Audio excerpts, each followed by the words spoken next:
Hey! Tonight's journey starts with a scream, yours, specifically. But before we get to that, take a moment to get comfortable. Dim the lights. Turn on a fan if you like that low hum in the background. Maybe you're already tucked in with headphones on. Maybe you're pretending to work while this plays in the background. I won't judge. Now, deep breath. We're going back. Way back. To when you were born. Or maybe unleashed is a better word. Congratulations. It's a Viking. A loud one. You didn't enter the world. You burst into it. No peaceful welcome, no gentle cooing.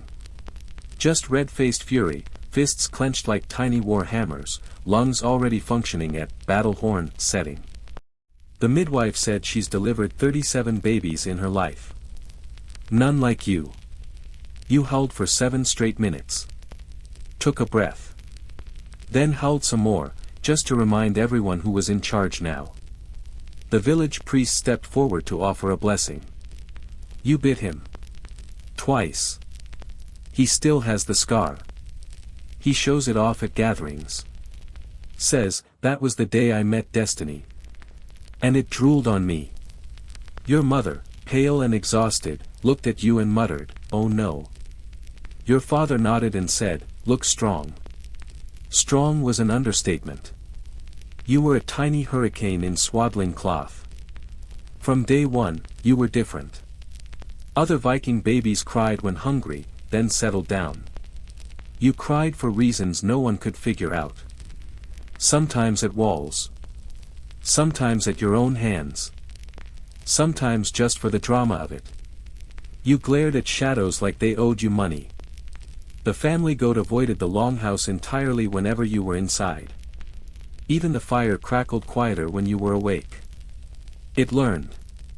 By the time you were crawling, the furniture had learned to run. Chairs got knocked over. Benches flipped. You didn't crawl, you charged. Through baskets. Over stones. Into people. Your uncle lost 3 toenails just trying to walk across the room. They gave you wooden toys like all the other toddlers. You broke yours in half, chewed on one end, and named the other half Skullsplitter. Your mother sighed. Your father smiled a little too proudly. By age 2, you'd bitten a sheep, headbutt the hearthstone, and attempted to body slam a sack of flour. You lost that fight. But only because the flour exploded and blinded you temporarily. You came back for revenge the next morning. They started calling you Bear Cub. Not because you were cute. Because a bear cub is adorable until it tears the roof off your chicken coop. You challenged your own shadow to a duel. Lost, but only technically. You declared it a draw because the sun moved. You laughed at thunder. Not with it, at it. You called the wind a coward when it knocked you over. Screamed at it for 10 full minutes until your grandmother came outside and threw a turnip at your head. She was the only one you feared.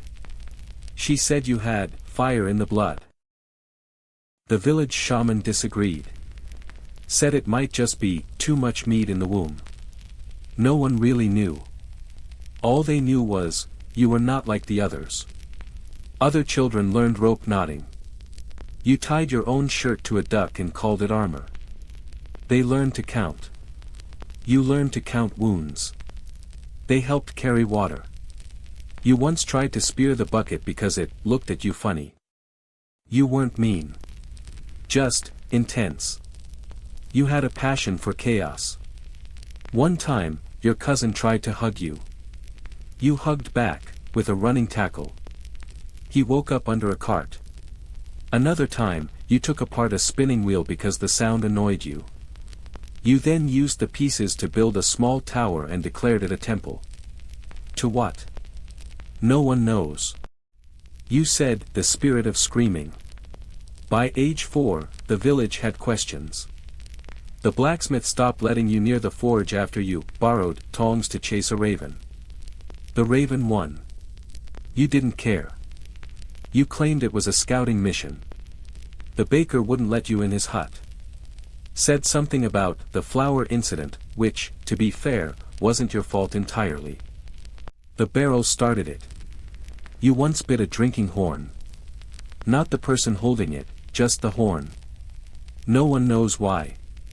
You just looked at it, squinted, and then, bite. The elders stopped asking questions after that. They tried discipline. Once. You were given chores. Bring water, they said. You brought a fish. Clean the floor. You set it on fire. No one knows how. At that point, they tried assigning you to the goat pens. The goats unionized. They would not enter the paddock if you were within sight. You trained with the other boys for swordplay. Your stick snapped. You blamed the tree it came from.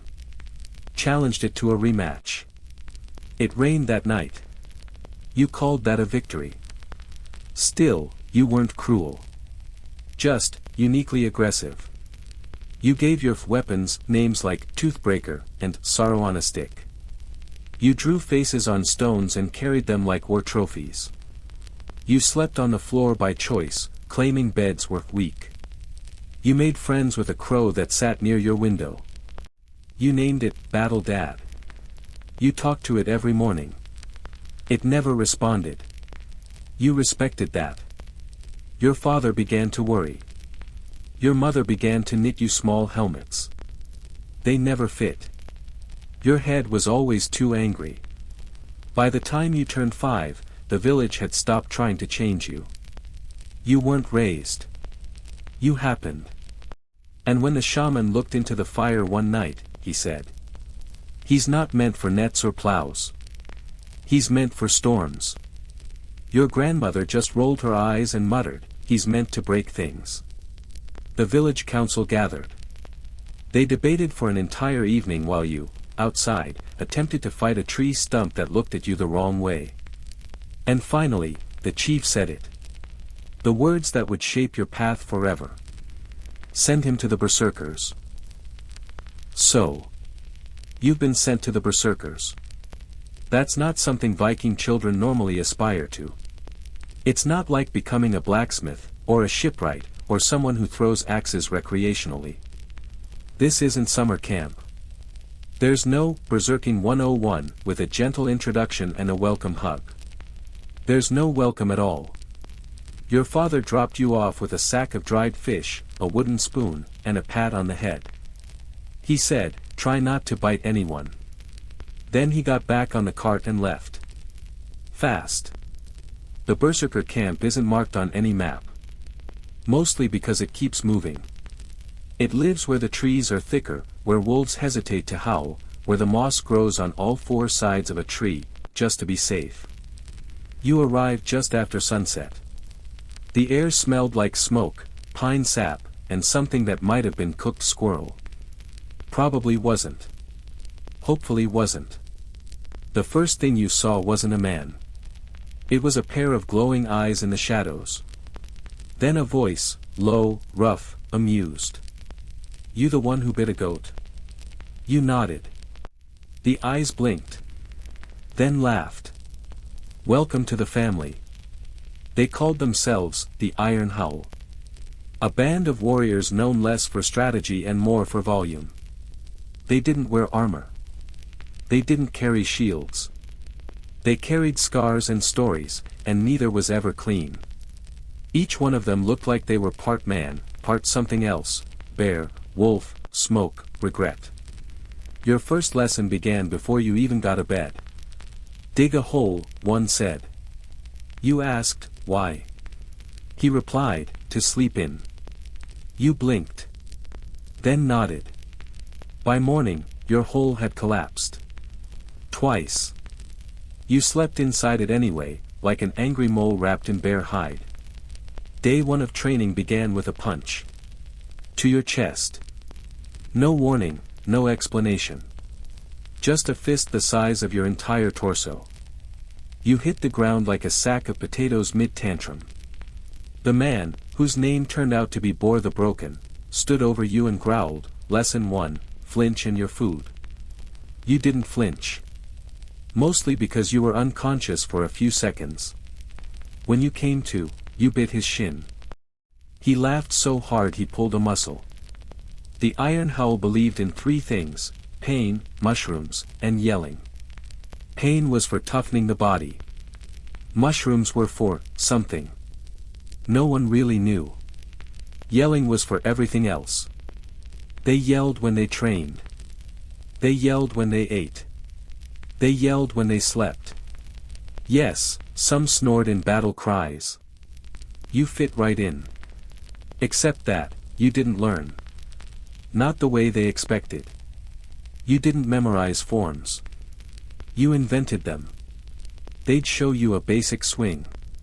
You'd respond with a cartwheel and a scream. They tried to teach you breathing techniques. You inhaled a wasp and claimed it made you stronger. The other berserkers didn't know what to make of you. At night, around the fire, they'd whisper. He's fearless. He's untrainable. He talked to a rock for an hour yesterday. The rock answered. That didn't happen. You sure? Or the broken tried to mentor you. Tried being the key word. He taught you how to roar from your gut. You already did that. He taught you how to punch without breaking your own wrist. You broke the tree instead. He said, you learn fast. You said, no, I remember pain fast. He laughed and said, good enough. You had one friend. Kind of. Her name was Sifa the Silent. She didn't talk much. She didn't have to. Her eyes said everything. That's stupid. Why are you on fire again? Please stop licking that frog. She was fast. Precise. Deadly. You were loud, wild, and flammable. But somehow, you clicked. When you sparred, she dodged everything you threw. You once accidentally tackled her into a tree. She kneed you in the ribs. You blacked out. Woke up with a pine cone in your mouth. She said that was your prize. One time, they gave you mushrooms. Not just any mushrooms. Berserker mushrooms. The kind they said connected your soul to the ancestors. You ate 4. They said 1 was enough. You disagreed. For the next 12 hours, you screamed at clouds, tried to arm wrestle a tree, and married a spear. Her name was Stabitha. The wedding was beautiful. The honeymoon was violent. You woke up inside a barrel, covered in red paint, clutching a wolf pelt, and whispering, I am the thunder. Everyone applauded. Boar said, he's one of us now. Sifa said, you're never touching mushrooms again. Time passed. Weeks. Months. Seasons blurred. You grew stronger. Faster. Stranger. You could lift things you weren't supposed to. You headbutted a boar and won. You invented a new scream, one that echoed 3 valleys over and scared a flock of birds into forming a spiral midair. But still, you were not like the others. They were forged in discipline. You were born in chaos. They calmed themselves before battle. You got louder. They went into trance. You went into something else entirely. A storm. A beast. A blur of sound and bone and fury. They started calling you names. Not insults, titles. The howling cub. The goat bane. That one with the spoon. Storm spawn. He who roared at the forest and it roared back. But not everyone was impressed. Some thought you were dangerous. Unpredictable. A liability. You overheard them one night. He's not ready. He's going to get us killed. He bit my tent. They weren't wrong. You had bitten the tent. But only because it made a flapping noise that offended you. Still, it stung. Even your fire started to flicker. Then came your first real trial. The trial of the blood moon. No weapons. No help. No second chances. A cave in the north. Something inside it. No one would say what. Just, if you return changed. They painted your face with ash. Sifa handed you a dagger and said, use this only if you plan to survive. You nodded.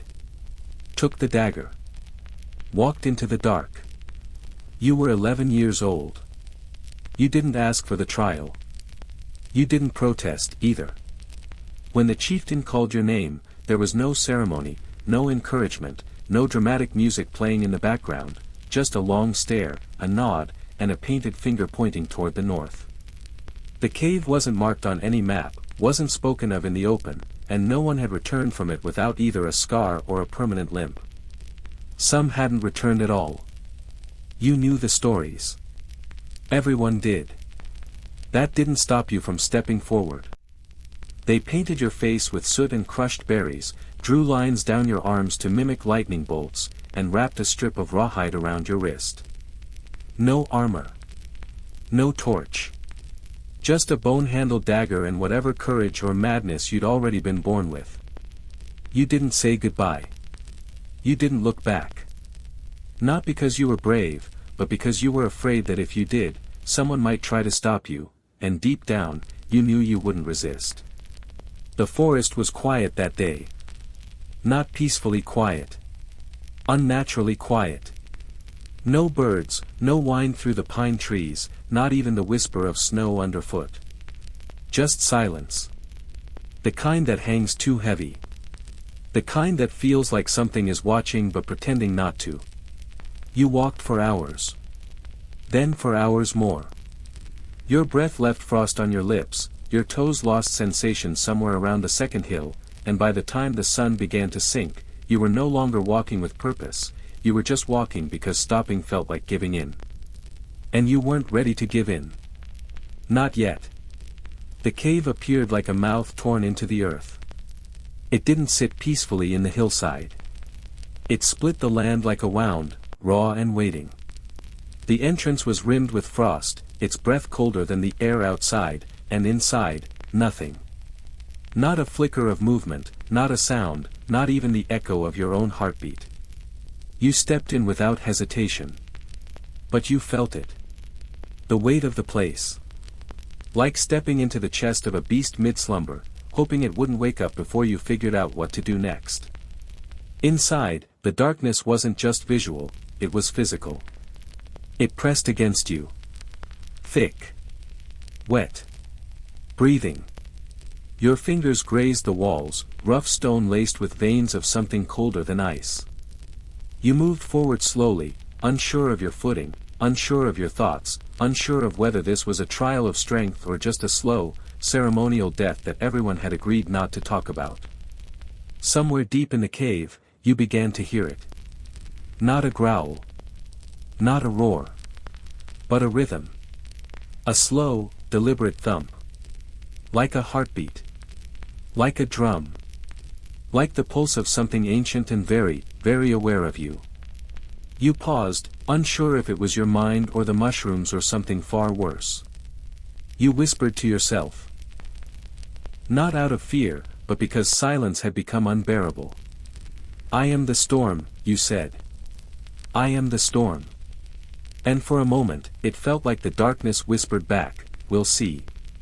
You don't remember when the floor gave way. Just that it did. One moment you were walking, the next you were falling, arms flailing, air rushing, voice caught somewhere in your throat. You landed hard. Shoulder first. Then knee. Then face. It hurt. A lot. But pain was familiar, and familiar meant manageable. You stood slowly, breath hissing through your teeth, and found yourself in a lower chamber. The air was thicker here.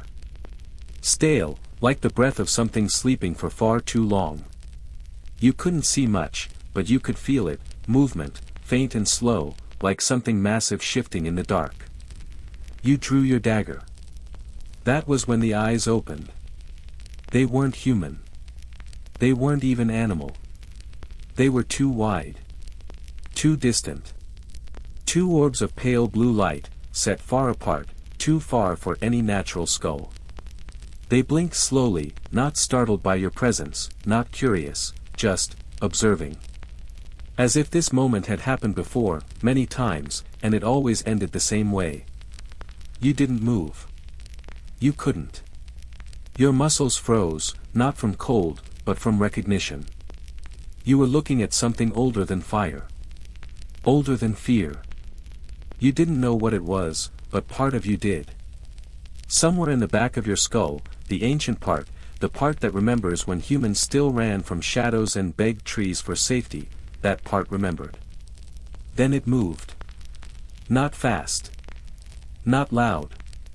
Just a single step forward, one massive limb sliding across the stone floor with the sound of wet bone and gravel. You flinched. Instinctively. Which is when you heard the voice, not from the creature, but from yourself, rising from your gut, the way a storm does before it hits the valley. You screamed. Not in fear. In defiance. The sound wasn't just a noise, it was a declaration. Raw. Animal. Yours. The beast paused.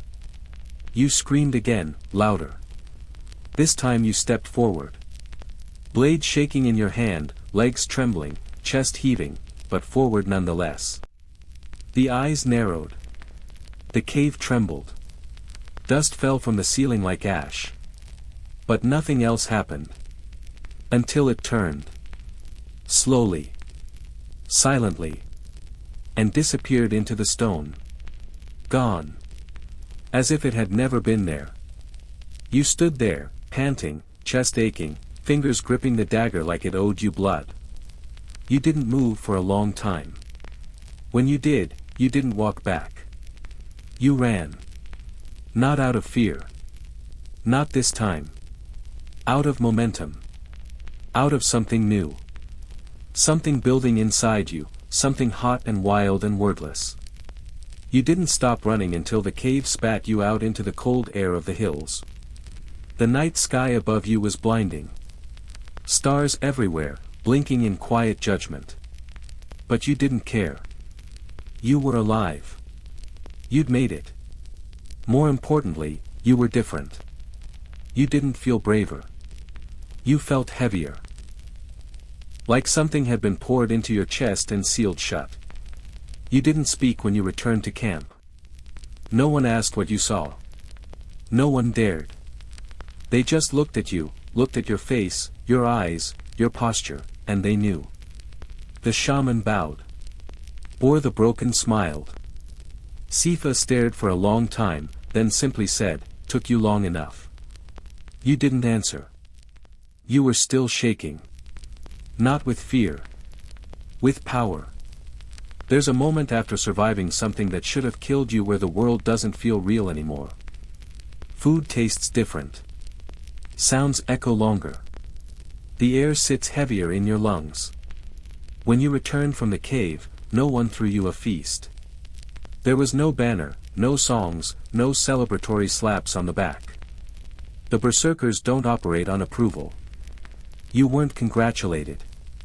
You were watched. They didn't speak to you for 2 days. They circled you, quietly. Observing. Not like brothers in arms, but like wolves eyeing a new member of the pack they weren't sure was one of their own. You noticed it immediately. The warmth that had once lingered by the fireside. Gone. The subtle nods from warriors passing your tent. Stopped. Even Sifa, who normally greeted you with a raised brow and a snarky mutter, kept her distance. You thought it might pass. It didn't. By the 3rd day, you asked Bor if something was wrong. He didn't answer right away. Just stared at you for a long, uncomfortable moment, then said, "Something's changed in you." And not everyone trusts change. You wanted to ask what exactly had changed. You felt the same, mostly. Your bones still ached from sleeping on the ground. Your appetite was still ridiculous. You still had that one weird toe that pointed slightly to the left. But inside, there was a humming now.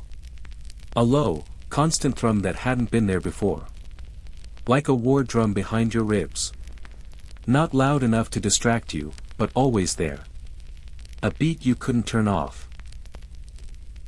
At night, your dreams turned sharp. Not nightmares, exactly. But intense. Trees bending in unnatural ways. Eyes watching from the horizon. Your hands clenched around things that didn't exist. Waking up became more exhausting than falling asleep. Still, you trained. Because that's what berserkers do. You trained harder than before. Your swings were heavier. Your footing faster. The other warriors noticed, but didn't say much. They just gave you space. You began to spar with men twice your size and hold your ground. Sometimes win. Sometimes not. But you never backed down. They started calling you Storm Cub behind your back. You heard it more than once. You pretended not to care. But you did. It wasn't a name. It was a warning. There was a test coming. You could feel it. Not an official trial.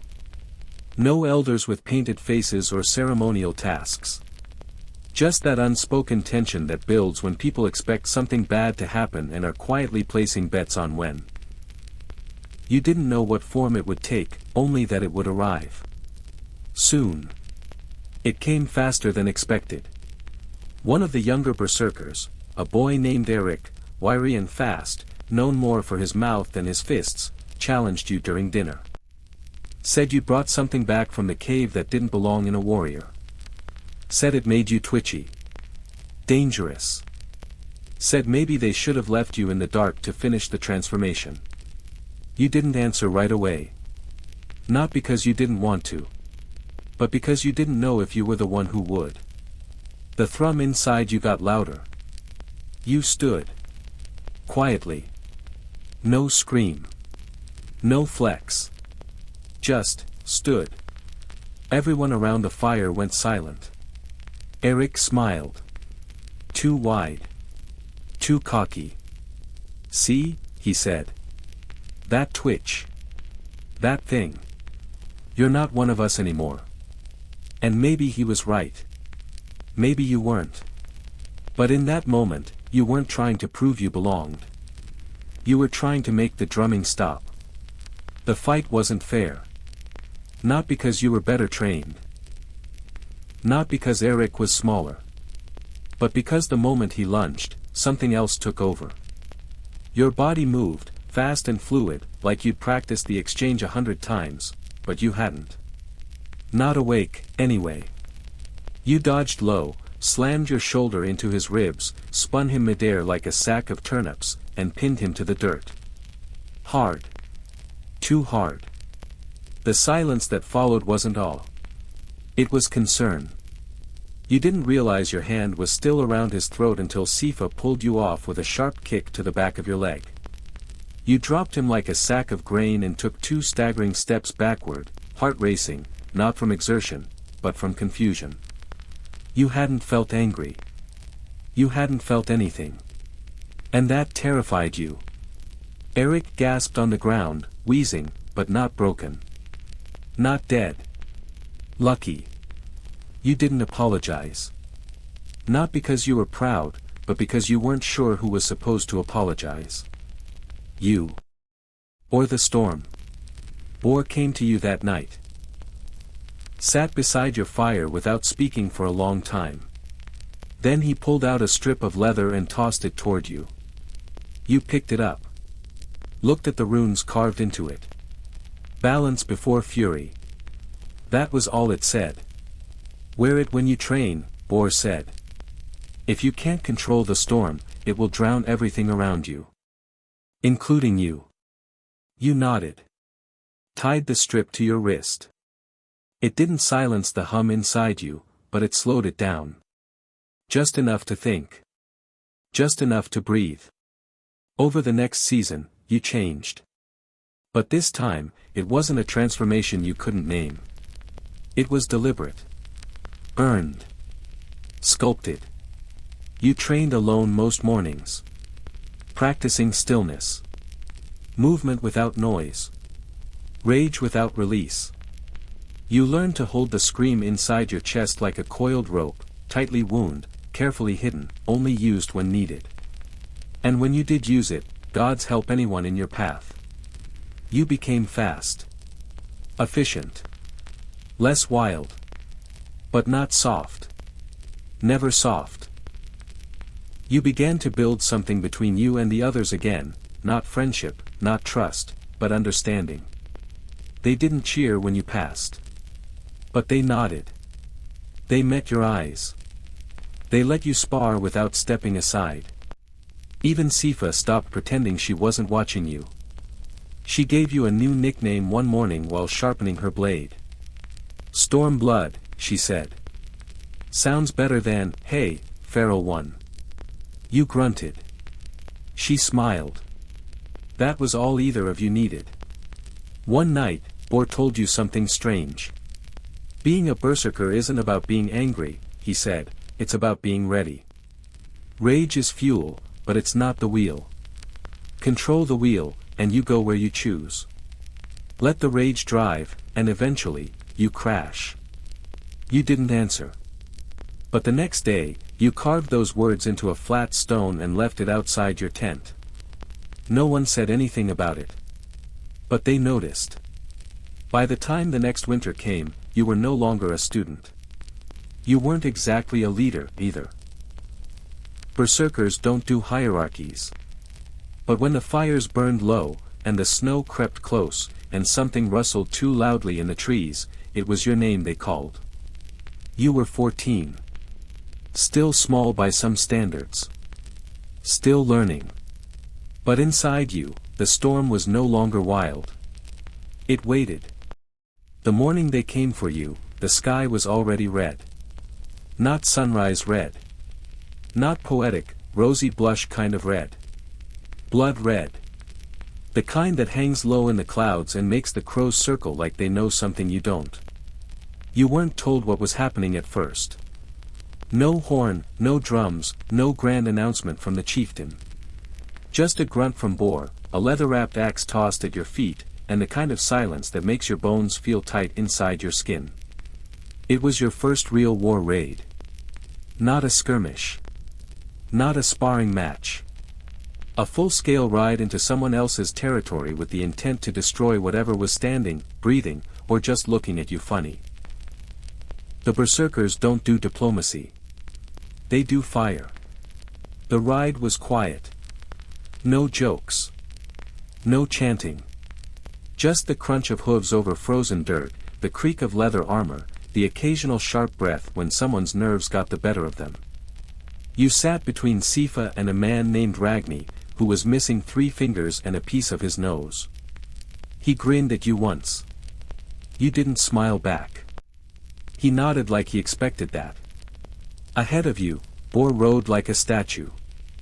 One hand on his axe, the other resting on his thigh, eyes fixed forward. He wasn't just focused, he was already gone. The berserkers don't wait for battle to become monsters. They let it start early. You tried not to think too much. You tried to keep your heartbeat steady. You tried to remember everything you trained for, everything Bor had said about balance and control and rage being the rope, not the wheel. And then you saw the smoke. Thin at first. Then thicker. Blacker. Rising in lazy curls over the trees like a warning or a dare.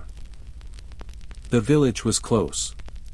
A southern outpost, too close to your territory, too rich in livestock, too smug in trade. Someone had decided it was time to remind them whose land they were leaning into. You reached the ridge. Below you, nestled in a soft valley of pine and frost, was the village. Small, peaceful, unguarded. You expected sentries. You expected warriors on patrol. You saw a few men with axes, but they were chopping wood, not preparing for death. Children ran between thatched huts.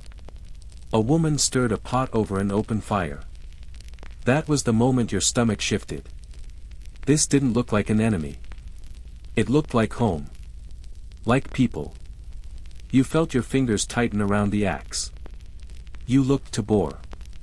He didn't blink. He raised a hand. And the berserkers rode. It wasn't a battle. It was an eruption. The sound of 100 boots hitting the valley floor. Screams. Shouts. The thunder of steel on bone. Horses kicking down fences. Fires lighting faster than logic could keep up. It all blurred. It wasn't war. It was a storm with a pulse. You froze for a heartbeat. Just one. Then the storm inside you stood up. You ran. Not with fear. With release. It wasn't you anymore, not exactly. The thing that had been pulsing behind your ribs since the cave, the thing that had whispered during training and screamed during dreams, it came forward now, not as a whisper, but as a roar. You found your first enemy in front of a goat pen. He was older, startled, still holding a wooden rake. He swung it at you. You caught it. Snapped it. Buried your shoulder in his chest and sent him flying backward into a barrel of turnips. He didn't get up. You didn't wait. The next was faster, young, maybe even your age, but trained. He had a real weapon. Steel. You didn't care. You roared before he could swing, rushed him with your head low, tackled him to the ground, and punched until his blade fell from his hand and his breath left his lungs. You kept punching. Something grabbed your shoulder. You turned, snarling, ready to kill it. But it was Sifa. She was covered in soot, blood spattered across her cheek, her blade dripping. "You good?" she asked. You blinked. Didn't answer. Your chest was heaving. She didn't press. "Don't get too lost," she said, and was gone. You kept moving. The village burned. Men screamed. Children cried. You didn't see the fire anymore. You were the fire. It licked through your thoughts, through your fingers, through your throat. You tore through 3 more fighters. You don't remember how. Only that your axe was no longer clean. That your knuckles were raw. That your legs ached in that delicious way training never gave you. Then, out of the smoke, someone hit you. Hard. A hammer, maybe. A heavy, ugly thing that came down on your shoulder and cracked something deep inside. You dropped. Rolled. Screamed, part pain, part fury, and swung your axe upward. Missed. The man above you wasn't young. Wasn't dumb. He wore iron and eyes that had seen far too many fights. You bled. You laughed. And when he raised the hammer again, you lunged. You don't remember the fight. You remember waking up beside his corpse, arm throbbing, mouth full of ash, axe buried in the ground next to your head. You coughed once. Laughed again. Something inside you whispered, again. Like it wanted more. It ended as suddenly as it began. The berserkers didn't cheer when the smoke cleared. They didn't high-five or celebrate or take trophies. They gathered in silence, breathing hard, some limping, others dragging the wounded. Sifa found you sitting in a ditch, cradling your arm. She didn't say anything for a while. Then. You lost yourself. You nodded. You found yourself again. Another nod. Good. She handed you a strip of cloth to bind your shoulder. The silence between you wasn't cold. It was mutual understanding. You had seen the fire. You had been the fire. And you had walked out of it. Still human. Barely. That night, back at camp, no one asked for your story. No one had to. They saw the way you moved. The way you sat by the fire but didn't look into it. The way your hands twitched even in stillness. The way your breathing changed when someone touched your shoulder unexpectedly. You were marked now. Not just with blood or bruises. You were known. Boar sat beside you after everyone else had faded into sleep. You remember your first kill? You didn't answer. He nodded. Good. Means it mattered. You looked at him. He wasn't drunk. He wasn't smiling. Just watching the flames dance like he'd done this 1,000 times and would do it 1,000 more. It never gets easier, he said, and that's how you know you're still you. You didn't sleep that night. You stared into the dark, listened to the wind, and felt the storm inside you slow to a simmer. Not gone. Never gone. But, quieter. You woke up with ash in your teeth and your fingers curled around nothing. Your axe was gone. So was your shirt. You had blood on your chest, some of it yours, some of it not. You didn't know whose was whose. You didn't want to know. The fire at the center of camp was still burning low, casting slow orange shadows across sleeping bodies and half-mended wounds. Someone snored behind you. Someone else coughed until they spat. The scent of old blood, sweat, and smoked meat clung to the air like a warning. You stood slowly. Every part of your body protested. Bruises you didn't remember getting pulsed like second heartbeats. Your shoulder throbbed where the hammer had landed, but you were alive. You weren't sure if that was a good thing yet. No one spoke to you. Not in a cold way. Not in an angry way. Just, different. You were part of the fire now. That made people cautious. Even the other berserkers, who had howled and bled beside you the day before, gave you wide passes when you moved through camp. Their eyes didn't say, "You're one of us." They said, "You might be something else." Even Sifa was quieter. She tossed you a hunk of meat at breakfast, didn't comment on the tremor in your hands, didn't look at the dried blood around your eyes. Just said, "Eat," and moved on. You didn't know if that was mercy or distance. Probably both. The elders didn't debrief you. There was no speech. No right.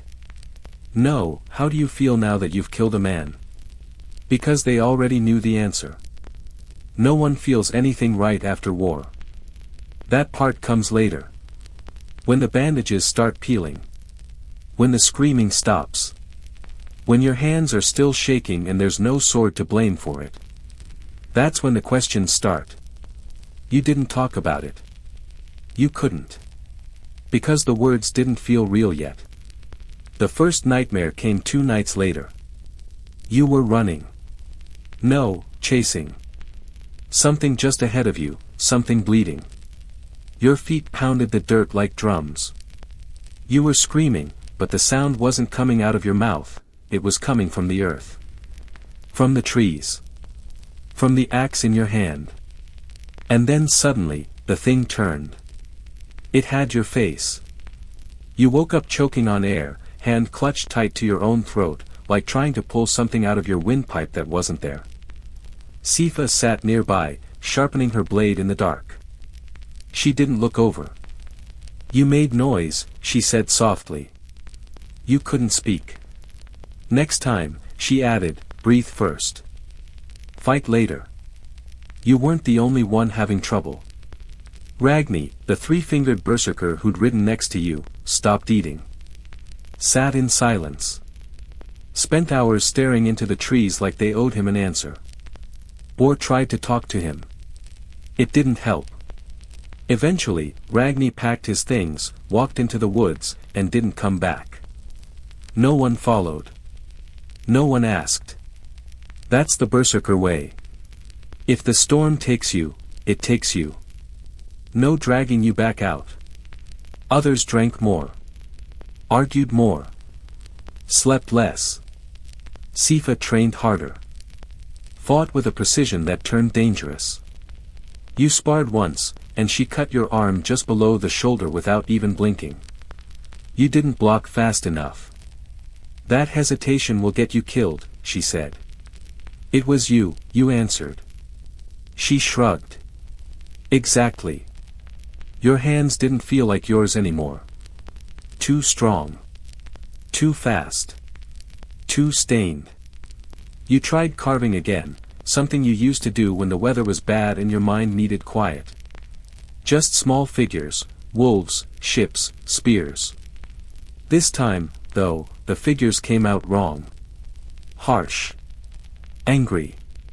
Every face you carved looked like it was screaming. You buried them in the dirt and didn't try again. You couldn't sleep in the center of camp. The firelight made your pulse race. Instead, you started sleeping on the edge, near the trees. Not because you wanted to be alone. But because it felt like you already were. Boar noticed. Sat beside you once at dusk and handed you a cup of something that burned your throat worse than battle. "You're in the quiet part now," he said. You raised an eyebrow. He went on. "Most think war's the worst of it. But it's the part after, when your hands are empty and your head's full, that's where men crack." You didn't answer. Didn't have to. He knew you understood. The next raid came too soon. A small skirmish this time, no villages, no civilians, just a rival warband too close to your hunting trails. The kind of clash meant to send a message. You rode with them again. Wore the same leathers. Held the same axe. But something was off. Not in your body. In your mind. You weren't afraid. You weren't angry. You were expectant. Like your storm had already opened its eyes and was just waiting for an excuse. The moment the first blade swung, you were in it. But it wasn't like the first time. This time, you were aware. Of the heat. The blood. The sound your axe made when it met bone. The way a man's face shifted just before he died. You noticed it all. You didn't flinch. You didn't look away. You didn't feel anything. That scared you more than the battle. You won, of course. The berserkers always did. But when you stood in the middle of the field, breathing hard, axe wet, and shoulders burning, you didn't feel triumphant. You felt drained. Like the storm inside had eaten well, and left you hollow. That night, you didn't dream. But when you woke, your hands were clenched into fists so tight your knuckles had cracked open. You let them bleed. Sifa found you by the river 2 mornings later. You were washing your hands. Or trying to. The blood didn't want to leave. Some of it was days old, under your nails, in the lines of your palms, almost part of your skin now. She sat beside you without a word. You both watched the water move past, cold, fast, not caring what it carried. Finally, she spoke. "You're quieter now." You nodded. She picked up a rock, tossed it into the river, watched the ripples scatter. Then she said the one thing you hadn't admitted out loud, not even to yourself. You miss who you were. It wasn't a question. You didn't deny it. "I do too," she added, almost whispering. "I just don't remember who that was anymore." You looked at her. And for the first time, you saw it, not the warrior, not the knife-sharp training partner, but the girl who had once been something else. Someone else. Someone whole. You didn't speak again. You didn't need to. The river kept moving. Weeks passed. Then months.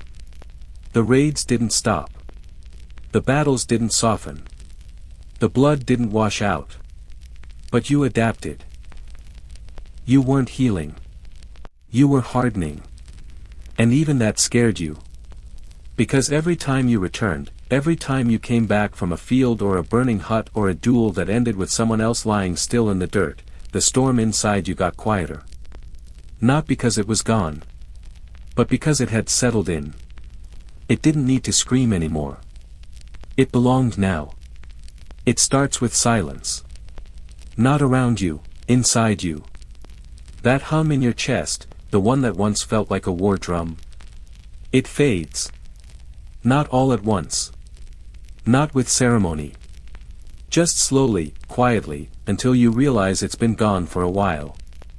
You sit by the fire and don't fidget. You eat without tasting. You spar without flinching. You sleep, not because you're tired, but because the night feels like a gap in time you're obligated to step through. The others notice.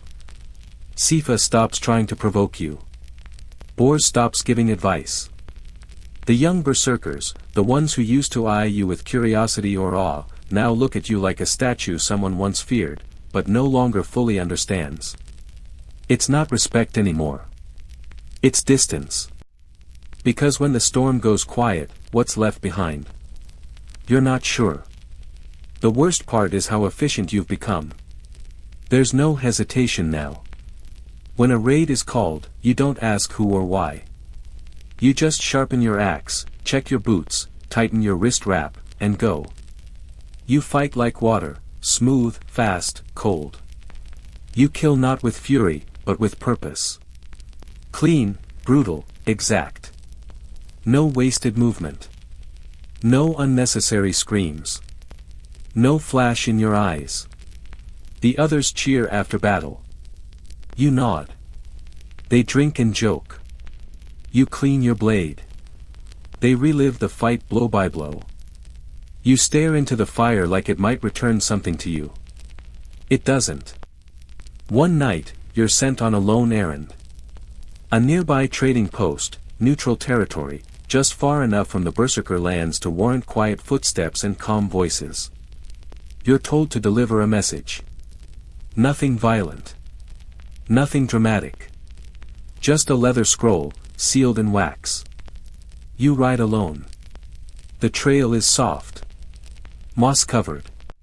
Pine trees stretch above like cathedral beams.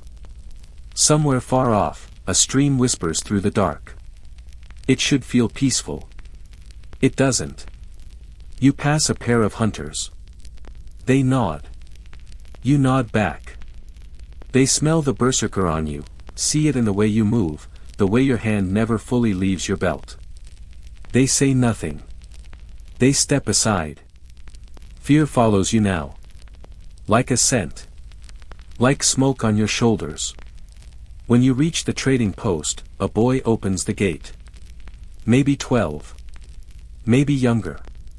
Thin, freckled, wide-eyed. He doesn't speak.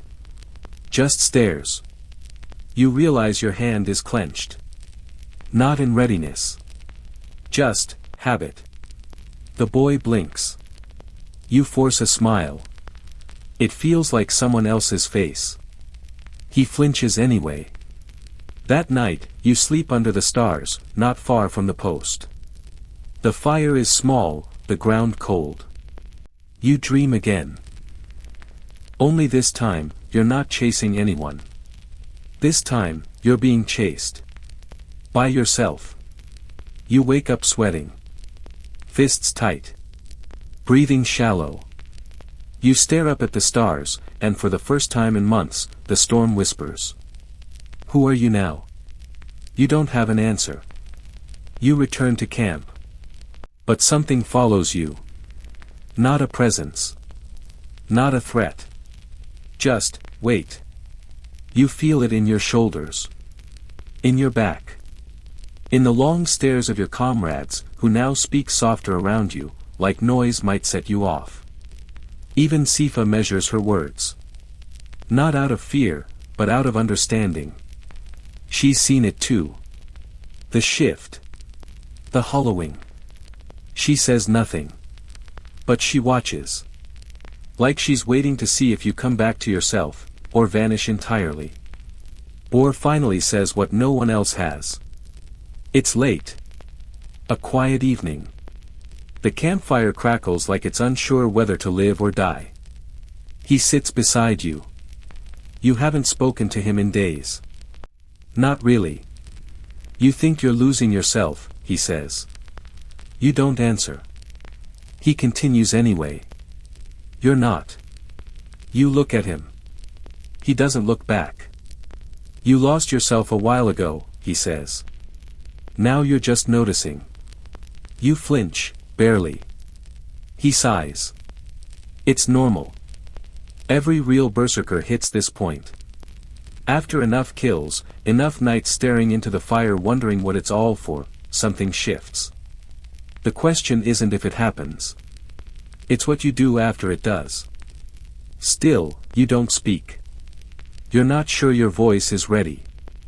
He tosses a bone into the fire. It hisses. Sparks spit. You think silence is peace, he says. It's not. It's just waiting. Then he stands. Leaves you there. Alone. But not really. Because you're starting to feel it again, that storm, curling back up your spine. Quieter. Smarter. Waiting. You try something different. One morning, before the sun rises, you leave your axe behind. You walk alone into the woods. No mission. No enemies. Just the trees, the frost, the birds starting to wake up. You climb a small hill. Sit on a stone. Breathe. It's stupid. Pointless. And yet, you do it again the next day. And the day after that. Sifa finds you once. Doesn't say anything. Just stands nearby, arms folded, eyes on the horizon. Eventually, she asks, "You meditating now?" You shrug. Trying to find your center or something? You nod. She smirks. We're warriors. We don't have centers. We have edges. You grin. The first real one in months. She grins back. Then adds, "But, maybe it's okay to step off the edge now and then. Just to see what's on the other side." Slowly, you begin to remember things. Not big memories. Small ones. The way your mother used to hum while mending fur. The way the longhouse smelled after rain. The way your father once told you a joke and forgot the punchline halfway through, so he made one up. It doesn't fix anything. But it reminds you that you weren't always this. You chose the path. But you didn't start on it. And that means, maybe, you don't have to stay on it forever. The war continues. Of course it does. You're still a berserker. You still fight. Still bleed. Still shout. But now, there's a flicker of choice behind your eyes. A pause. A breath. And sometimes, that's all it takes to stay human. Even if just barely. You didn't ask for a name. Not the kind that echoes around the fire pit. Not the kind that gets whispered when you walk past. Not the kind that makes younger berserkers stop talking and straighten their backs. You never asked for that. But one day, you wake up, and there it is. Someone calls it out behind you. Not your birth name. Not cub. Not Stormblood. Just two words, Night Howler. At first, you think it's a joke. A half-drunken nickname tossed out by someone too eager to sound clever. But it sticks. Spreads. Mutates. The next raid, someone yells it as you charge. The next meal, someone carves it into the side of a bench. The next full moon, a visiting scout asks, which one of you is the howler? You don't answer. You don't need to. They already know. And that's when you realize, you've changed again. Not just inside. Not just in the way your hands grip the axe or how your instincts sharpen at the scent of smoke. You've become a story. Sifa is the first to say it to your face. You're sitting by the fire, sharpening your blade. She drops down next to you with a sigh that says her knees are getting tired, even if she'll never admit it out loud. So. Night Howler. You don't look up. Don't start. Too late, she says.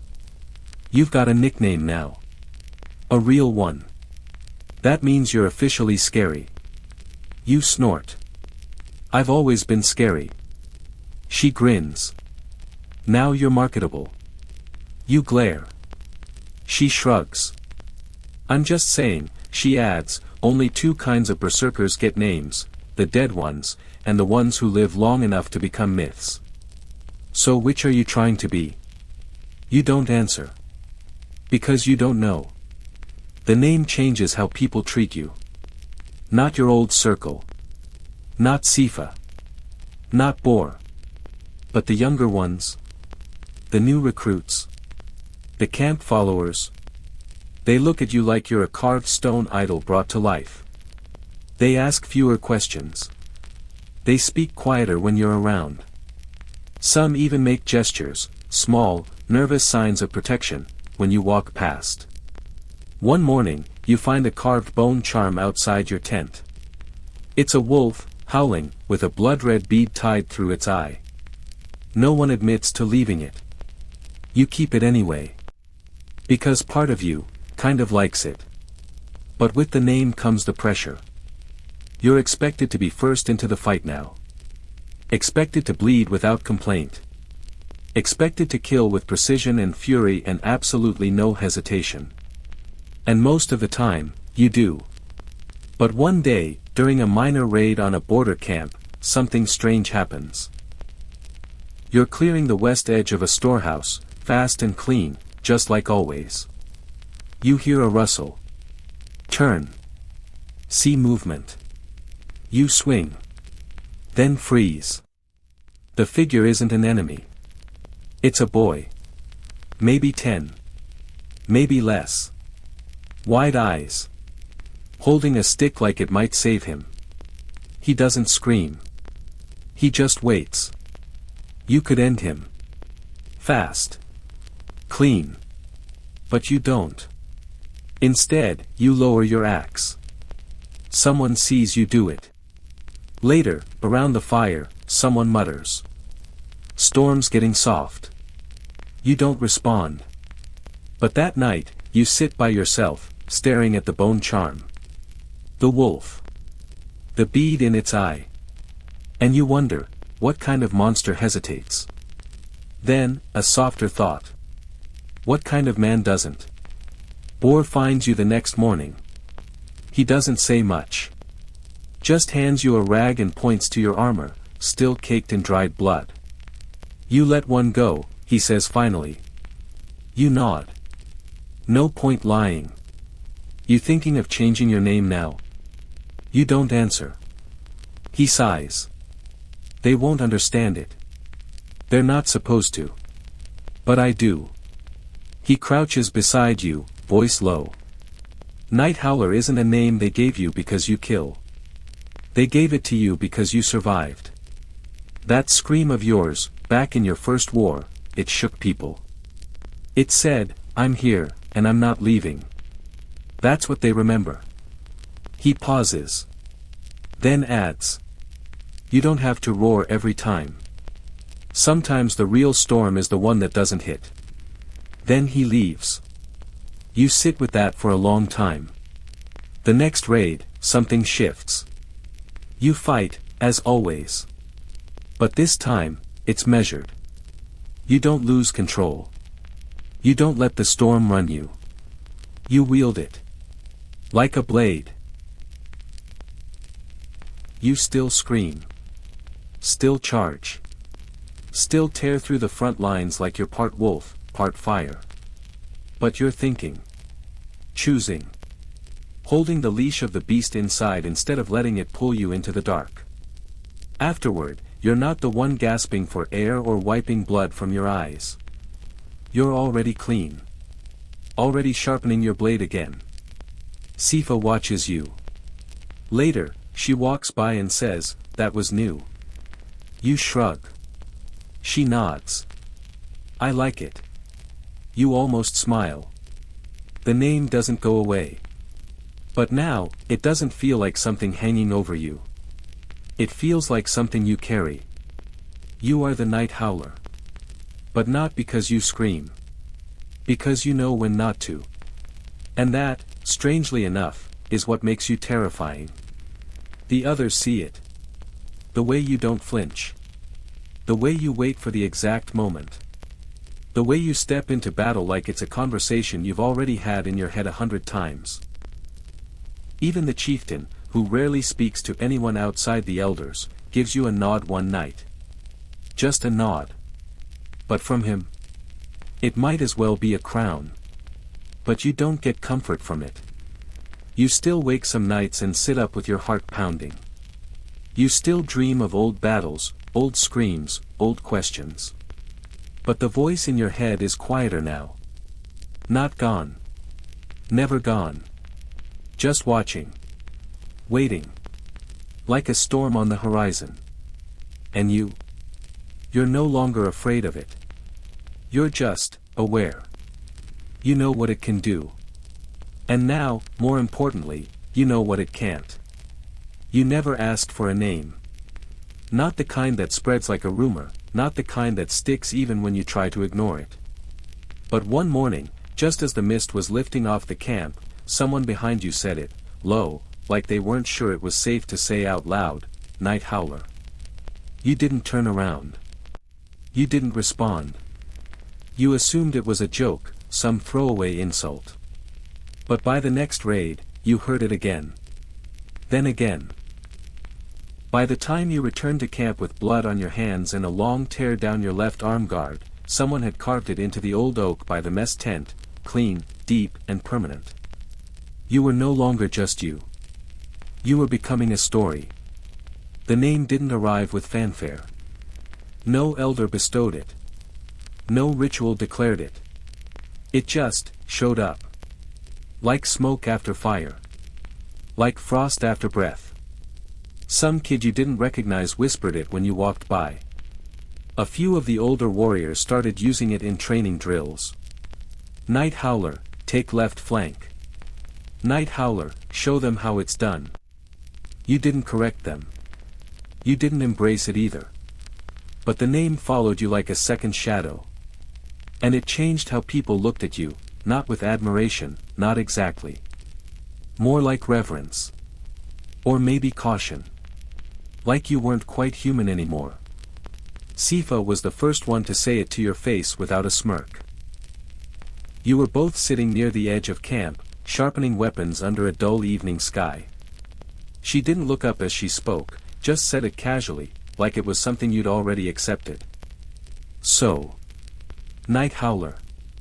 You gave her a side eye, not in the mood. Don't start, you muttered. She smirked anyway. Too late. You've got a name now. A real one. That means you've crossed over. Crossed over to what? She shrugged. Myth, probably. Or madness. Same thing. You didn't reply, but you both knew the truth. Names have weight. In your world, a name wasn't a compliment, it was a brand. A sign that you'd seen something, done something, become something. That you weren't just a warrior anymore. You were a story people told in the dark. The problem was, you didn't feel like a story. You still bled. You still flinched. You still woke up some nights clutching your axe like it might keep the dreams away. But the others didn't see that. They saw the legend. The one who screamed louder than the thunder. The one who charged without fear. The one who never hesitated, except that once. That once haunted you. It had been during a raid on a border village, small, forgettable, tucked between the rivers and barely worth the mud it sat on. You were clearing a path between the huts when you turned a corner and saw him, a boy, maybe 10, barefoot and shaking, holding a stick like it might protect him. His eyes were too wide, too knowing. He didn't scream. Didn't move. He just stared. And you, the night howler, the storm wrapped in skin, you froze. Just for a breath. Just long enough to feel the weight of what you were about to do. You didn't kill him. You lowered your axe. Turned. Walked away. No one said anything at the time. The battle went on. Blood spilled. Fires burned. But later, around the fire pit, someone said it, just loud enough for you to hear, storm's getting soft. No one corrected them. Not even Sifa. You didn't argue. You didn't defend yourself. But that night, you sat awake long after the others had fallen asleep, staring into the coals until your eyes burned. You kept asking yourself the same question, what kind of berserker hesitates?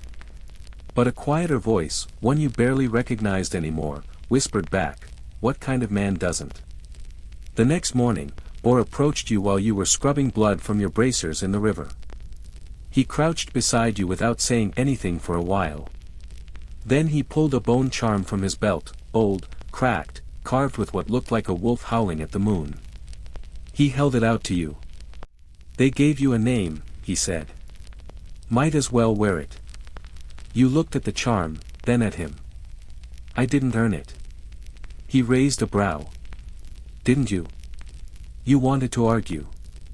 But he just stood, said one last thing before walking away, they remember the howl, not the silence after. You didn't understand what he meant at the time. Not fully. But you took the charm anyway. Tied it around your wrist. Wore it like a question you didn't know how to answer. As the weeks passed, the name settled deeper. You were no longer just one of the berserkers. You were the berserker. The one recruits whispered about. The one whose tent they didn't walk too close to. The one even the elders nodded to without speaking. You fought in more raids. You spilled more blood. But now, there was always someone watching. Always someone measuring you against the legend. Were you living up to it? Were you slipping? Did your silence mean discipline, or did it mean the storm was starting to fade? You weren't sure yourself. One night, after a brutal ambush near the southern marshlands, you found yourself sitting alone again, not injured, not shaken, just empty. The others were celebrating. Drinking. Laughing. Sifa had scored a clean kill with her offhand blade and was retelling the story with increasing exaggeration. But you couldn't join in. You just sat there, staring into the fire, the charm around your wrist warm from the heat. Sifa noticed. She came over, kicked your boot lightly, then sat down beside you with a quiet groan. You ever gonna laugh again? She asked. You gave a tired smirk. Maybe. She nudged your shoulder. You've changed. You looked at her. So have you. Yeah, she said. But I didn't get a name for it. You held up the charm. You want it? She leaned her head back, looking up at the stars. No. I like who I am. You. I'm not sure you do. You didn't answer. Because she was right. There's a price to being a symbol. People stop seeing the person. And worse, you start to forget there was a person before all this. Before the howling. Before the blood. Before the silence. But still, the name stayed. Because deep down, you knew, you couldn't go back. You weren't just someone with a name anymore. You were someone who had to live up to it. You don't feel it right away. At first, it's just a rumor. An overheard whisper by the meat tent, a passing comment from a scout returning from the West Road. They're asking about him, someone says. Someone from across the border. Keeps showing up at trade posts, flashing silver, asking about a berserker with a wolf charm and a name that sounds like a threat. You try to ignore it. The others do, too.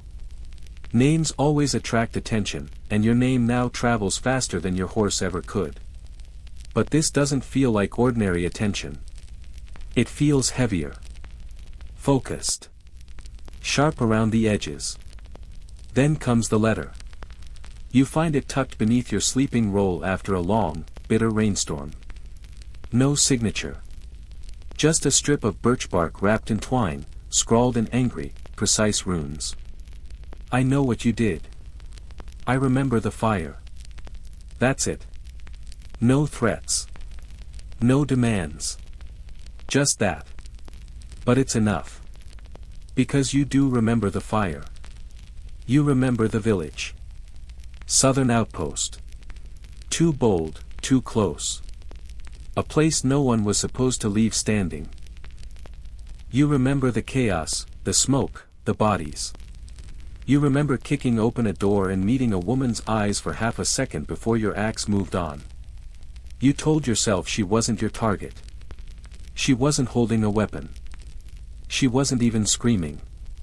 She just looked at you, calm and still, like she knew something you didn't. Now you wonder if she had a brother. Or a son. Or someone else who saw the fire and lived. For the first time in months, you don't feel like a predator. You feel like prey. You start watching the tree lean more closely. You listen harder at night. You start checking your weapons twice, sometimes 3 times, before sleep. You even consider moving your tent to a more guarded spot, but you don't. Because if they're coming for you, they'll find you anyway. It's not paranoia. It's instinct. And instincts don't lie. Then the killings start. Not in your camp. Not yet. But nearby. A courier is found in a ravine, throat slashed, eyes wide. One of your allied scouts disappears. Days later, his horse returns, riderless, soaked in blood. You find a mark carved into the leather of the saddle. It's crude but familiar. A wolf. Mouth open.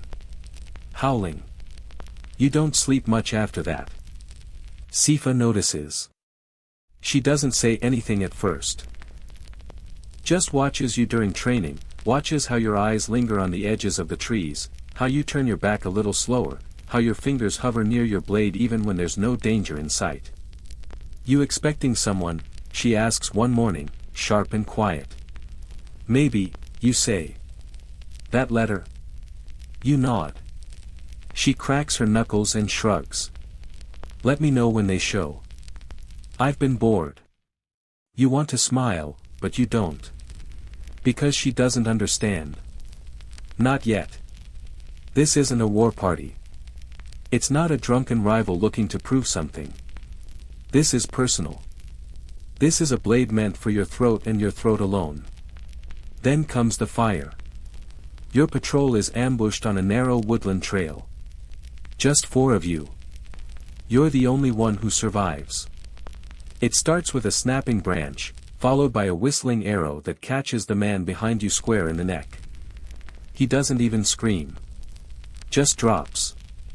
The next 2 go down fighting, but they're overwhelmed. Whoever these people are, they move like ghosts. Precise. Silent. Angry. You manage to kill 1. Maybe 2. But you don't get a good look. By the time it's over, you're alone, bleeding from your ribs, crawling toward a half-burned log for cover, your axe lost somewhere in the snow. And then you hear it, a low growl. Not animal. Human. A whisper, guttural and deliberate. Night howler. You turn, breath caught in your throat. He's tall. Not massive. Not armored. But everything about him is sharp, his eyes, his voice, his blade. He carries no banner. No clan markings. Just a black wolf carved into the steel of his weapon. You took everything, he says. Now I'll take the rest. You don't have a speech. You don't have a heroic line. You just get up, shoulder screaming, blood dripping, and reach for the nearest rock. The fight doesn't last long. It's brutal. Clumsy. Close. Not like the polished duels you trained for. This is survival. Teeth and fingernails and blood on snow. You manage to break his nose with your forehead. He drives a dagger into your thigh. You spit in his eye. He tackles you into a tree. At one point, you both collapse, gasping, soaked in blood that's probably half shared by now. But you win. Barely. You choke him with your own belt. It takes longer than it should. When it's over, you lie there beside his body, ribs heaving, vision blurred, heart thundering like war drums in your chest. You're not thinking about your name. You're not thinking about vengeance or survival or glory. You're thinking about the letter. The woman's eyes. The village you burned. You're thinking, maybe I did take everything. And now it's starting to cost you. You stagger back to camp 3 days later, half-conscious, barely upright. Sifa finds you on the ridge, arm draped around your ribs like it might keep them from falling out. You look like death, she says, gently. You nod. I think I met him. She helps you walk. Doesn't ask what happened. She can smell it on you. Blood. Smoke. Guilt. When the others see you, they go quiet. Even Boar doesn't speak. Just watches, eyes narrow, like he knows this isn't just another scar you're carrying. That night, you sleep. Not well. But you dream of fire again. And this time, the wolf is howling for you. You're quieter now. Not just in the way you speak, but in how you move, how you think, how you sit by the fire and watch the flames like they might offer some answer they've never given before. The others still talk. Still laugh. Still train and fight and drink as if the blood on their boots always washes clean. But you sit apart more often. You carry your silence like a second weapon. Not a shield, a weight. The man who came for you wasn't the first. He won't be the last. That's what Boar told you 3 days after you came back, limping and stitched and half asleep from the fever. He sat next to you outside the healer's tent, sipping from a skin of something bitter and sharp. He didn't ask questions. He just said, killing leaves ghosts. That's what no one tells you. We carry their names in our sleep. You didn't argue. You didn't say his name either. The man you'd strangled beneath the pines had eyes just like yours. Not the color. The weight. The storm in them. He hadn't been insane. He hadn't come screaming for vengeance. He came calm. Prepared. Like someone who'd waited for that moment every day since the fire. And now, in the quiet that followed, you knew he'd planted something inside you. Not with his blade, with his story. You'd never know exactly what you took from him, what kind of life had burned behind those eyes. But you felt it. Every step. Every time the wind shifted and you caught the scent of pine smoke. Every time someone called you Night Howler. Because now, that name didn't feel like armor anymore. It felt like a debt. So you changed. Not suddenly. Not loudly. But piece by piece. You stopped roaring during battle. Not because the rage wasn't there, but because you learned how to carry it differently. Like a blade you only unsheathed when it mattered. You stopped striking first. You started watching more, listening more. You started asking questions, the kind you used to avoid, the kind that stayed with you longer than the bruises did. Why do we fight? Why do we keep killing? And what happens when we stop? Some of the younger berserkers started to look at you differently. Some admired the silence. Some feared it. One of them, a boy barely old enough to hold a blade, asked you how many men you'd killed. You looked at him for a long time before answering. Too many to count, you said. Too many to forget. That was the first time you'd said it out loud. Sifa noticed your change before anyone else. Of course she did.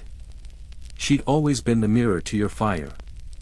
She watched from the edge of the training ring as you instructed 2 younger fighters. Not with brute force, not with yells, but with precision. Quiet corrections. Slower breathing. Thought. Afterward, she pulled you aside. You're not the same, she said. You nodded. Is that a good thing? She asked. I don't know, you answered. But it's true. She leaned back, arms folded, eyes scanning the camp like she didn't want to look at you directly. They still talk about the old you, she said. The Night Howler. The way you screamed that day. The way you didn't stop swinging. I remember, you said. So who are you now? You didn't answer. Because you didn't have a name for it yet. Not a new one. But maybe that was the point. You didn't need a name. You needed a choice. That night, a trader arrived from the north. He brought salt, furs, and news. His story spoke of unrest beyond the mountains, of an army rising in the east, of lords gathering weapons and mercenaries, preparing for something no one could quite define yet. He also carried scrolls. Fat, weather-worn things sealed in wax with strange markings. The elders gathered. So did the warriors. You listened from the edge. The scrolls weren't threats. They were invitations. Or warnings. Or both. A war was coming, bigger than any border skirmish, bigger than any cattle raid. This wasn't about land. It was about power. Faith. Legacy. And they wanted the berserkers. You were not surprised. Of course the world would call on monsters when the wolves started circling. You walked away before the elders could finish speaking. You already knew what they'd say. You already knew Boar would stand. You already knew others would rise to follow. That's what berserkers did. They fought. And fought. And fought. Until the world was either tamed or burned to ash. But you weren't sure if you were meant to burn anymore. The next morning, you climbed the high ridge above camp. Alone. No armor. No weapon. Just the wolf charm around your wrist and the ache in your side that never quite healed. You sat there for hours. Watching the trees. Listening to the wind. Trying to remember what it felt like to be before. Not before the name. Before the blood. Before the rage. Before the storm had ever cracked open inside your chest. And something strange happened. You felt peace. Not in a loud way. Not in a final, cinematic kind of way. Just, quiet. Still. For once, the silence inside wasn't heavy. It wasn't waiting to explode. It was resting. Like a beast that had finally eaten enough. Down in the camp, you could hear shouting. Movement. Warriors preparing. New fires being lit. The sound of blades being tested against stone. You stood slowly. Turned back toward the world that had made you. And made a decision. You would fight again. But not because you were told to. Not because it was expected.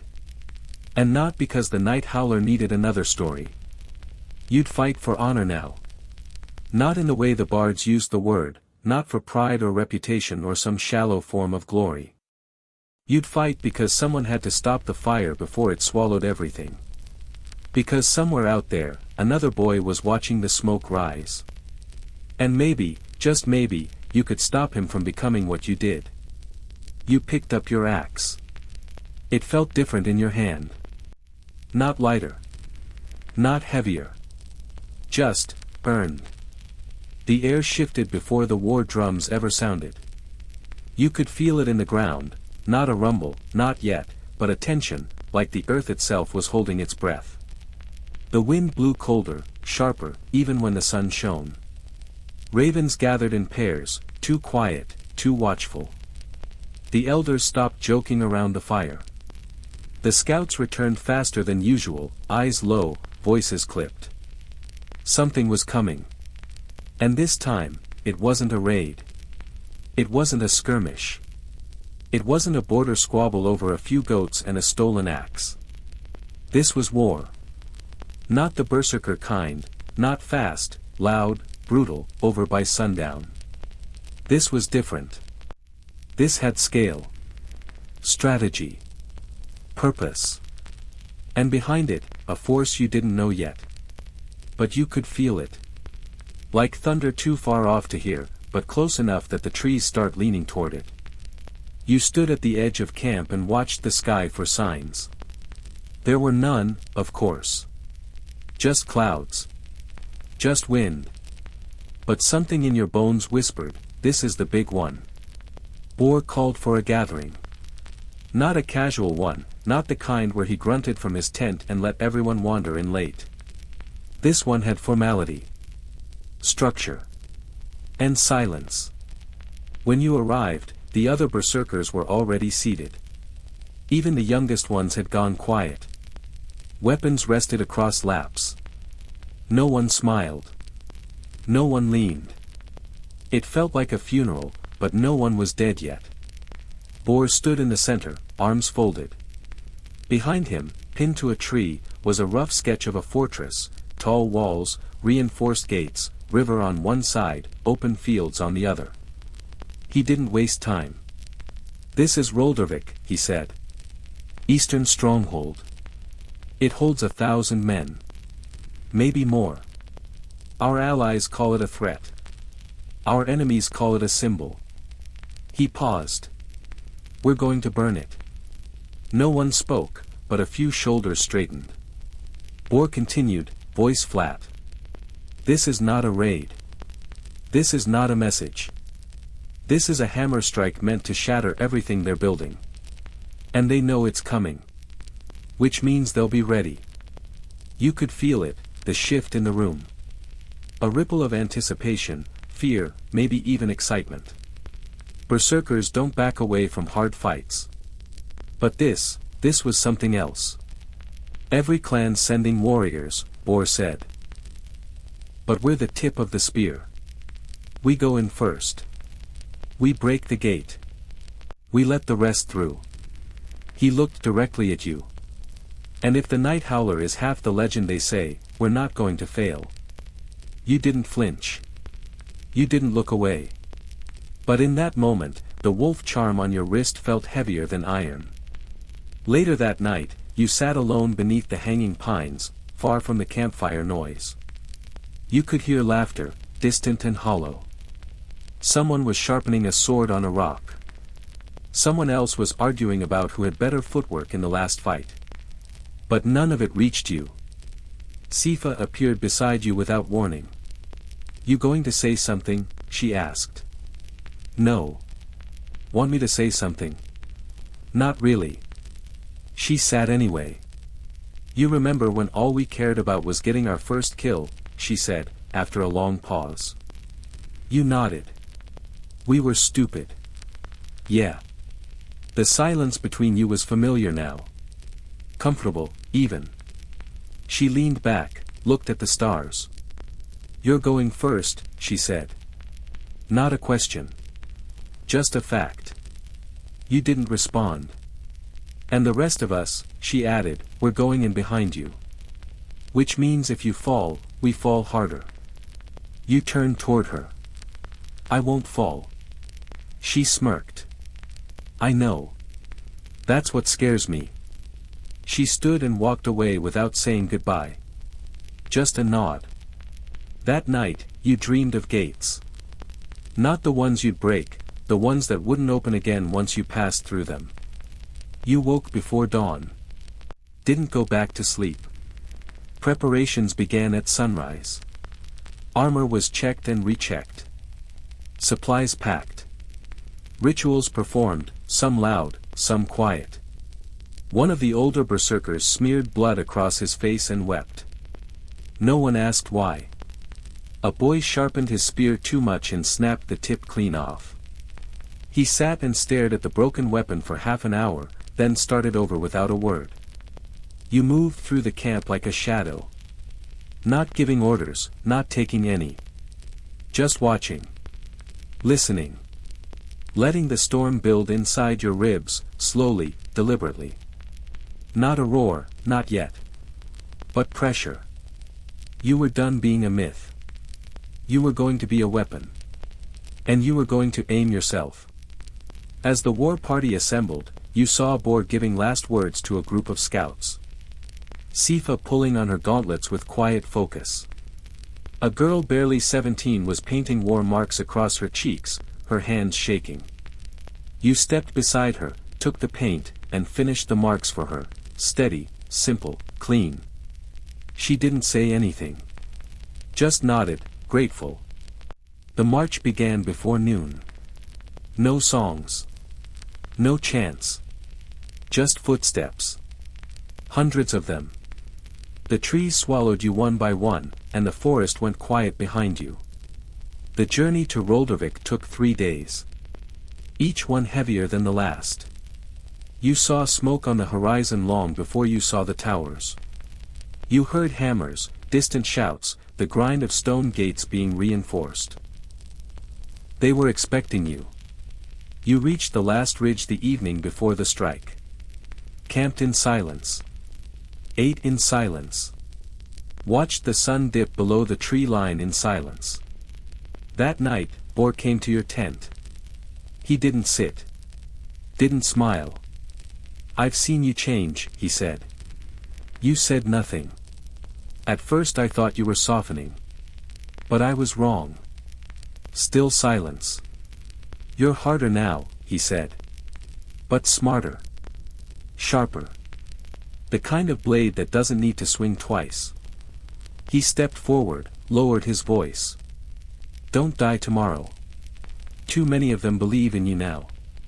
He left. You didn't sleep that night.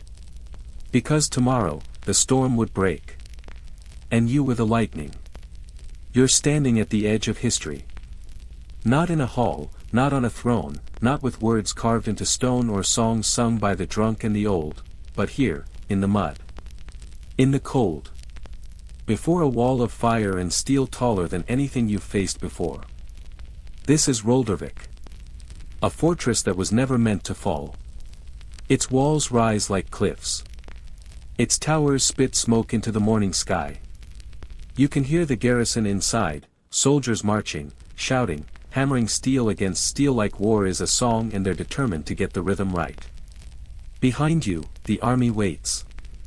Hundreds of warriors from across the clans. Some armored, some shirtless, all hungry for the kind of glory only fire and blood can feed. You feel their weight behind you, not physical, not pressure on your back. It's worse. It's belief. They're all staring at you. Watching. Expecting. The night howler. Not just a berserker now. A banner. A symbol. A storm they think will crack the gate wide open. You want to scream. Instead, you breathe. The cold air cuts into your lungs, sharp and clean. You roll your shoulders, crack your neck, flex the fingers on your axe hand. You feel everything. The leather strap biting into your wrist. The pull of the scar on your ribs. The faint ache in your thigh where the assassin's blade had sunk weeks ago. You're alive. And you're about to become dangerous. The signal comes in the form of a horn. Not loud. Not musical. Just a raw, ancient note, like the world itself is exhaling something it's been holding in too long. You don't wait. You don't hesitate. You just start moving. First step slow. Heavy. Deliberate. The ground is wet. Your boots sink slightly with every stride. The mud pulls at your feet like it doesn't want to let go. But you keep going. The world narrows to sound and movement. The crack of armor behind you. The soft snort of a horse. The whisper of wind through the tall grass. Then the second horn blows, and everything erupts. Behind you, the warriors charge. In front of you, the fortress comes alive. Arrows darken the sky. Oil boils over the walls. Shouts echo like thunder. And still, you run. Not because you want to. Not because the blood calls to you. But because this is what you were shaped for. Not made. Not born. Shaped. Every scream. Every scar. Every night staring into the fire asking what you were becoming, it was leading to this. You slam into the first line of defense like a hammer into bone. The enemy doesn't expect speed. Doesn't expect precision. Doesn't expect you. You don't roar. You don't bellow. You just move, cutting through their line with brutal efficiency. One axe swing drops the first man. Elbow breaks the second's jaw. You step over a corpse, pivot, drive your blade through a stomach, twist, rip, and duck just in time for an arrow to hiss over your shoulder. Sifa appears at your side, blade flashing. She grins like she's missed you. You fight like dancers now, like wolves on the hunt. Back to back, turning, slicing, striking. You don't speak. You don't need to. You just know. The gate is close now. Massive. Iron-bound. Reinforced. You see a berserker try to scale it and get impaled. Another tosses a torch and is cut down before it lands. It's chaos. Pure, brutal chaos. But you've seen worse. You reach the base of the gate and drop to one knee, slamming your axe into the seams, testing the give. It's strong. Too strong. Not getting through like this, Sifa pants, blood on her cheek. You glance around, then see it. The tower to the right. Older. Less reinforced.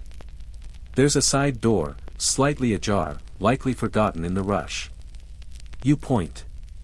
That way. She doesn't question you. She just runs.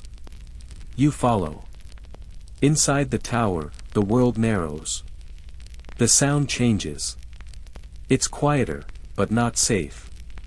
The kind of quiet that hides teeth. You move fast, up narrow stairs, past broken crates and a dead guard slumped against the wall. Blood pools under him. Still warm. At the top, there's a lever. Of course there's a lever.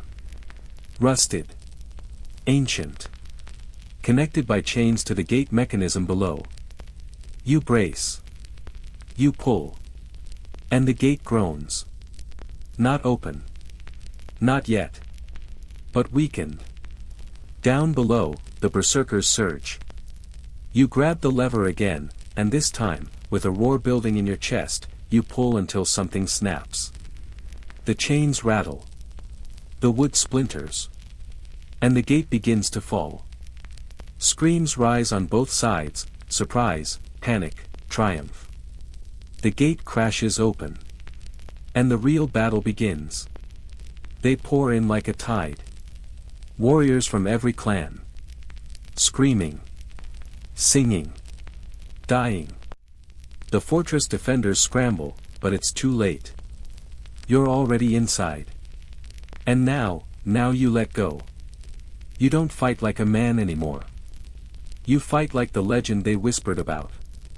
Every swing lands. Every block turns into a counter. You move like you've been here 100 times. Like you belong in this chaos. You feel the blood splash your arms. You don't flinch. You feel the heat of fire against your skin. You don't stop. You feel a blade cut across your back. And you turn, and the man who swung it doesn't swing again. You lose count of the kills.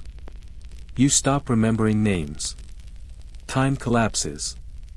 It's only after the horn sounds again, 3 short blasts, that you realize the fighting has stopped. The fortress is yours. Smoke curls into the sky. The dead lie thick in the halls. Blood coats the stones. You lean against a pillar, chest heaving, vision blurred. Sifa limps toward you, dragging her blade, hair soaked with sweat. She doesn't speak. She just collapses next to you, shoulder to shoulder, breathing heavy. You did it, she says finally. No, you whisper. We did. She smirks. You're getting soft. You grin, bloody and broken. Not soft. Just, tired. And you are. Not in your bones. Not in your body. In your soul. The berserkers start gathering bodies. Tending to the wounded. Singing the first low notes of the victory chant. But you don't join them. You walk the hall. Alone. Looking at what's left. Looking at what you helped create. And destroy. This is what legends are made of. And legends, you realize, don't get to rest. They just keep burning. The war is over. But you're still awake. Not just now, not just in this moment, always. You wake before the sun and lie there, eyes open, staring at the inside of your tent like it might offer answers. There's no fire in your chest anymore. No scream behind your teeth. But neither is there peace. Just stillness. Thick. Heavy. Waiting. Roldorvik fell weeks ago. The fortress burned. The army scattered. What survivors remained fled into the hills, whispering of a demon in wolfskin who brought the storm with him and left no shelter standing. The bards call you a god now. The warriors toast your name before each meal. The young ones have started carving howling wolves into their weapons, into their skin, into the trees around camp. They think the night howler won the war. But you know better. Because what you won, if it was anything at all, came at a price. And now, it's time to pay it. You bury the dead by hand. Not all of them. That would take years. But the ones who mattered. The ones whose names you still remember. The girl with the nervous hands who painted war marks before the battle, her body was found by the eastern wall, sword still in hand. Bor, who took 3 arrows to the chest but still managed to shield 2 wounded warriors from a falling tower, he died before the sun rose again. Sifa buried him. You helped. She hasn't said much since. Neither have you. Some things don't need words. Some silences are earned. After the pyres, the elders offered you a title. Something ceremonial. Official. Chieftain. Warden. Commander of the Berserker host. You said no. You're not interested in command. You never were. You didn't fight to sit on a chair and be obeyed. You fought because something inside you had to end. And now, maybe it has. Or maybe it's only begun. You spend your days walking the edge of the forest. Sometimes with Sifa. Sometimes alone. You listen to the wind. Watch the sky. There are still fires in the distance sometimes, far-off smokes that suggest the world isn't finished bleeding. But they no longer call to you. You no longer feel that twitch in your fingers, that tightening in your shoulders, that ache behind your eyes. You could still fight. You just don't want to. Not anymore. The beast inside you hasn't died. You know that. You still see it in your reflection when the water's still. But now, it sits further back. Behind the eyes. Behind the breath. Watching. Waiting. And you're okay with that. Then one morning, a boy approaches you. No older than 13. Thin. Nervous. Wide eyes. Holds his wooden practice sword like it might shatter if he grips it too tightly. He doesn't ask for training. He doesn't ask for stories. He just says, "How did you stop being afraid?" You pause. Think. Then answer, "I didn't." He blinks. "But, they say you never ran." "I didn't," you nod. "But that doesn't mean I wasn't scared." He looks down at his feet. "I'm scared all the time." You kneel, "Eye level now." So was I. Every time. Even when I screamed. Even when I killed. Especially then. He looks up. "So how do you fight like that?" You smile. Not wide. Just enough. You learn to carry the fear. You don't get rid of it. You just make space for it. He doesn't understand. Not fully. But he nods anyway. And somehow, that conversation feels more important than anything you've done in battle. Sifa finds you that evening. She's carrying 2 drinks. Hands you one without a word. You both sit under the old tree by the edge of camp, watching the sky bleed into night. "They're already talking about the next war," she says. You nod. "They always are." She watches you for a moment, then says, "You're not going, are you?" "No." "You done?" "Maybe." She takes a long sip. Good. I don't think there's anything left out there worth dying for. You raise your cup. To peace? She shrugs. To something close enough. You drink. And for the first time in your life, the silence feels warm. But the world doesn't forget legends. Weeks later, a rider comes. Dust-covered. Haggard. Eyes full of something too broken to name. Says there's a town far south, one that's burning. Says they need help. Says they need heroes. The others look to you. You shake your head. I'm not that man anymore. The boy, the one you spoke with by the tree, steps forward. I'll go, he says. And something stirs in your chest. You look at him. Really look. He's still small. Still nervous. But there's steel in his spine now. You nod. Then go. He does. And the world shifts again. One morning, long after the camp has quieted, long after the horns and drums and battle cries have faded into memory, you walk to the river. Alone. You kneel by the bank. Untie the wolf charm from your wrist. It's worn now. Cracked.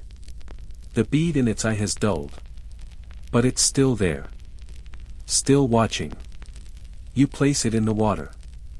Let it go. You don't say goodbye. You just watch it drift. Then you stand.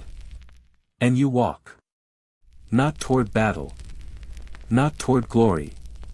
Just, forward. Because the night howler has howled his last. And now, it's time to be someone else.